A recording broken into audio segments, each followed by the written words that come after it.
सगळं जग स्मार्टफोन आणि सोशल मीडियाच्या जाळ्यात अडकलेलं आहे. फेसबुक, इंस्टाग्राम, युट्यूब हे आपल्या रोजच्या जगण्याचा भाग झाले आहेत. पण तुम्ही कधी विचार केला आहे का की या ऍप्स तुम्हाला फक्त दाखवत नाहीत, तर तुमच्यावर नजर ठेवत आहेत? याच धक्कादायक वास्तवावर आज मी राधिका जाधव घेऊन आले आहे सविस्तर माहिती. आणि तुम्ही पाहत आहात दिशा न्यूज मराठी.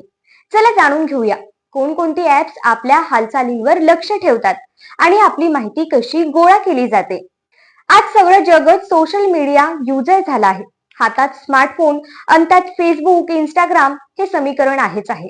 पण तुम्ही कधी विचार केलाय की एखाद्या गोष्टीबद्दल तुम्ही तुमच्या मित्राशी बोलता, नंतर तीच गोष्ट फेसबुक किंवा इंस्टाग्रामच्या फीड मध्ये दिसते? जर असे घडत असेल तर सोशल मीडिया ऍप्स फक्त तुमच्या पोस्टच नाही, तर तुमच्या अख्ख्या लाईफस्टाईलवर नजर ठेवत आहेत.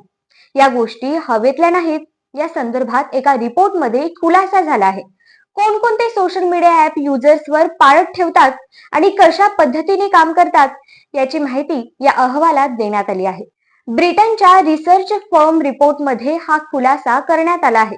फेसबुक, इंस्टाग्राम आणि युट्यूब यांसारखे ऍप देखील गुपचूपपणे युजर्सच्या प्रत्येक हालचालींवर लक्ष ठेवत आहेत. हे ऍप्स तुम्ही केलेले क्लिक, तुमच्या आवडीनिवडी, तुमचे लोकेशन, युजर्सची राजकीय विचारसरणी सुद्धा ट्रॅक करतात. तुम्हाला नक्कीच धक्का बसेल, कारण तुम्ही दररोज जे सोशल मीडिया ऍप वापरता तेच ऍप या यादीत सहभागी आहेत.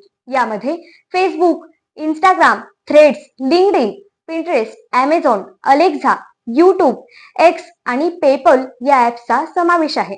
या ऍप्सच्या माध्यमातून युजर्सचा ब्राउझिंग पॅटर्न, फायनान्शियल डिटेल्स, डिव्हाइसची माहिती इतकेच नाही, तर युजर्सच्या फोनमधील कॉन्टॅक्ट लिस्ट देखील रेकॉर्ड केली जाते. या माहितीचा उपयोग युजर्सची डिजिटल प्रोफाईल तयार करण्यासाठी केला जातो.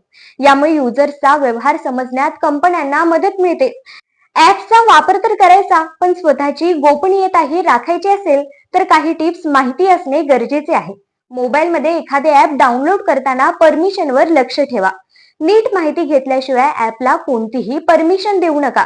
कॅमेरा, मायक्रोफोन आणि लोकेशन यांसारखी परमिशन गरज असेल तेव्हाच द्या.